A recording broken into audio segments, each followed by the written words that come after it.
Graças a Deus, irmãos, estamos nós no capítulo 1, no versículo 5, na continuação do nosso estudo. E eu gostava de me deter neste versículo 5, no último estudo eu não estive presente, mas fui muito abençoado pelos pensamentos que os vários irmãos deram, foi muito enriquecedor o estudo, como agora foi enriquecedor esta intervenção do nosso irmão Alberto, e certamente vai ser depois a seguir os irmãos que falarem. Mas no versículo 5 nós lemos assim: ora, o fim do mandamento é a caridade de um coração puro e de uma boa consciência e de uma fé não fingida. Quando o apóstolo Paulo diz aqui o fim do mandamento, a que é que ele está-se a referir? Está-se a referir àquilo que ele disse anteriormente, no versículo 4. Não se deem a fábulas ou genealogias intermináveis que mais produzem questões do que edificação de Deus, que consiste na fé. Assim o faço agora. Portanto, Paulo disse a Timóteo para pôr aquilo em ordem. Quando ele fala no fim do mandamento, está a falar no fim das instruções que vinham associadas ao Evangelho da Graça de Deus e que não estavam a ser respeitadas e que ele tinha que corrigir. O fim do mandamento, diz ele aqui, é o amor, que é uma coisa curiosa. O fim do mandamento não é a controvérsia.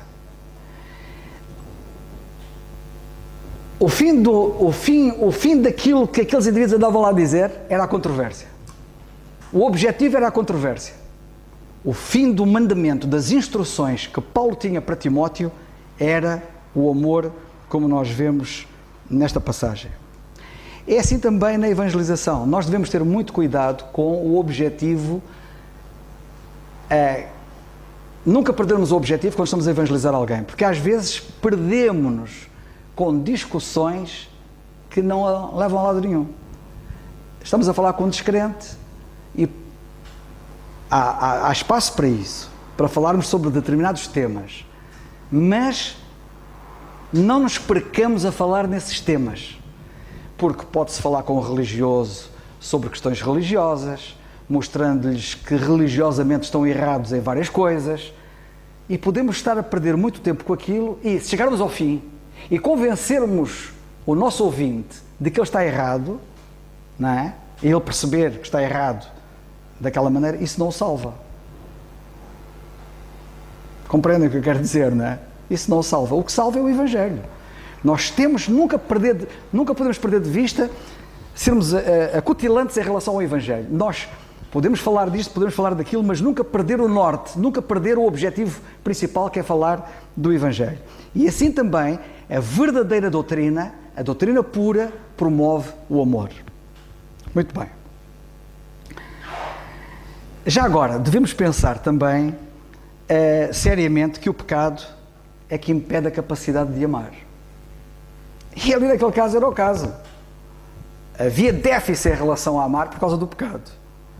A palavra, o mandamento, quando o apóstolo fala aqui no mandamento, esta palavra desemboca no amor. E a minha pergunta é: eu tenho déficit de amor? Se porventura eu tenho déficit de amor, tenho que me ater à palavra.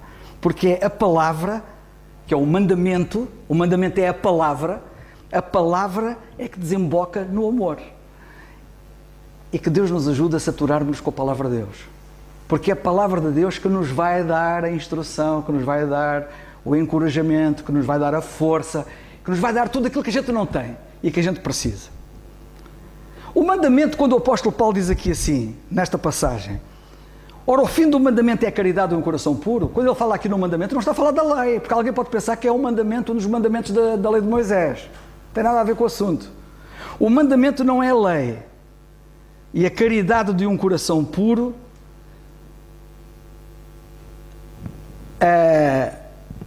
e de uma boa consciência e de uma fé não fingida. O Evangelho de graça não é produzido pela lei. Ou melhor, além de não ser produzido pela lei, o Evangelho da graça é que promove estas virtudes. E não é a lei que promove estas virtudes. O mandamento, que não é a lei, é que promove estas virtudes. Eu gosto de Mateus no capítulo 5, e no versículo 8, no Sermão da Montanha, quando o Senhor Jesus Cristo nas bem-aventuranças disse: bem-aventurados os limpos de coração, porque eles verão a Deus. Reparem, os limpos de coração verão a Deus. E a nossa passagem diz: o fim do mandamento é a caridade de um coração puro. Reparem que isto que a palavra de Deus nos diz, ou onde ela nos conduz a um coração puro, capacita-nos a ver a Deus. Isto mostra a proximidade que a palavra de Deus nos traz para junto de Deus.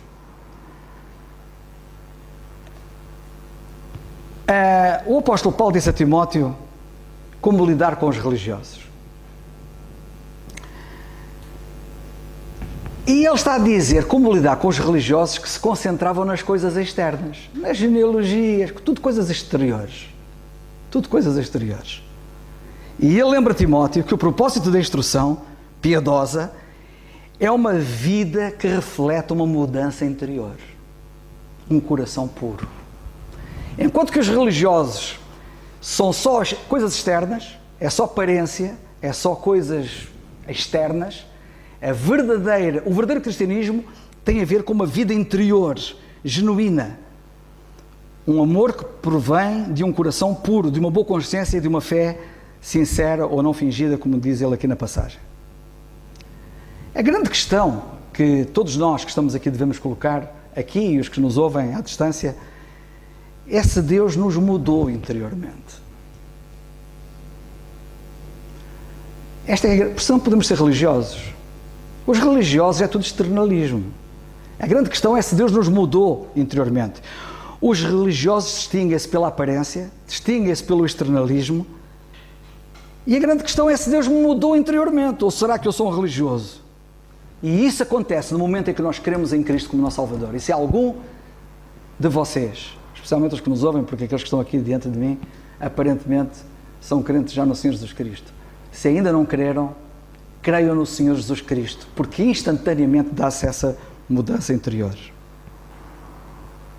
Gostava que vocês pensassem no seguinte: as boas ações não fazem um homem bom. Os religiosos pensam que as boas ações fazem um homem bom, mas não fazem. O homem bom é que faz boas ações. Isso é que é garantido. Um homem bom faz boas ações. Não são as boas ações que fazem um bom homem. Porque o indivíduo, e há homens que são maus, e vocês sabem disso, que até são capazes de fazer coisas boas. Mas são maus. Mas também fazem coisas boas. O fazer coisas boas não os torna bons homens. Mas um homem que é bom pratica boas ações. E eu gostava que vocês refletissem sobre isto, porque isto é muito importante. Isto é um motivo para nós pensarmos seriamente. Nós lemos já acerca do Senhor Jesus Cristo em Mateus 3, em Marcos 1 e em Lucas 3, sobre o seu batismo. E sabem o que é que nós... E já agora só um pequeno pormenor que é um detalhe importante. O batismo do Senhor Jesus Cristo é que vai assinalar o começo do seu ministério. Ele até ali tem uma vida na sombra. Ninguém sabe da vida dele, tirando aquele episódio de ele ter ido ao templo com 12 anos de idade e esteve lá junto dos doutores. Ninguém sabe daqueles 30 anos que o Senhor Jesus Cristo viveu. Ninguém sabe detalhes, ninguém sabe pormenores, ninguém sabe. Há para aí umas histórias, mas isso são histórias dos homens que inventam, porque ninguém sabe. Quando ele tem 30 anos de idade, é que ele vai começar o seu ministério. E começa o seu ministério no ato do seu batismo, quando João Batista o batizou. Agora também, muita atenção ao seguinte. Sabem o que é que aconteceu quando ele foi batizado e deu início ao seu ministério? Ouviu-se uma voz do céu que disse: este é o meu filho amado, em quem me comprazo. E o que eu vos quero dizer, irmãos, é o seguinte: esta voz que disse estas palavras do céu não se fez ouvir no fim do seu ministério, não se fez ouvir no fim da sua vida. Antes de ele fazer qualquer obra, ele já era o máximo. E é isto, o segredo é este: um homem bom faz coisas boas. Mas um homem que faz coisas boas pode não ser necessariamente um homem bom. E Jesus era bom antes de fazer alguma bondade. E nós devemos seguir-lhe as pisadas pela graça de Deus. O ser tem que estar sempre antes do fazer. Antes de fazermos, temos que ser. Porque o ser garante o fazer. Já o fazer pode não garantir o ser. Para terminar, gostava de dizer o seguinte. Muitos que anunciam o Senhor Jesus Cristo, isto também é motivo para nós todos refletirmos, muitos que anunciam o Senhor Jesus Cristo, que falam dele, que testemunham dele, que o pregam, que o anunciam, têm as suas casas espirituais em mau estado. Pensem no assunto, hein? Isto de falar do Senhor Jesus Cristo é fácil. Como é que está a minha casa espiritual? E eu vou explicar, que é para vocês poderem perceber o que é que eu quero dizer. E espero que não tenhamos casas espirituais em mau estado.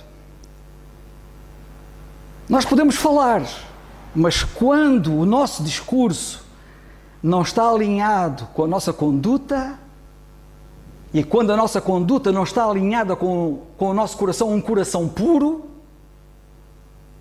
então vamos ter aparência apenas de piedade e vamos ser meramente religiosos.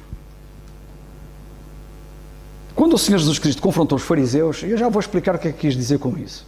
Quando o Senhor Jesus Cristo estava cá na terra e confrontou os fariseus, um dia ele disse isto: assim também vós, exteriormente, pareceis justos. Pareceis justos exteriormente aos homens, mas interiormente estáis cheios de hipocrisia e de iniquidade. E isto dá que pensar. E noutra altura o Senhor Jesus Cristo, aliás, é o apóstolo Paulo que diz na primeira carta de Timóteo 6,16, se não me engano, não sejais como os hipócritas. A Bíblia encoraja-nos a amar com um coração puro e com uma fé não fingida. E portanto todas as nossas ações, tudo o que fazemos, tudo o que dizemos, deve brotar de um coração puro. O homem bom, disse o Senhor Jesus Cristo, notem, o homem bom, do bom tesouro do seu coração tirou bem. Se o homem é bom, só pode produzir bem. E o homem mau, do mau tesouro do seu coração tirou mal. Porque da abundância do seu coração fala a boca. Lucas 6,45.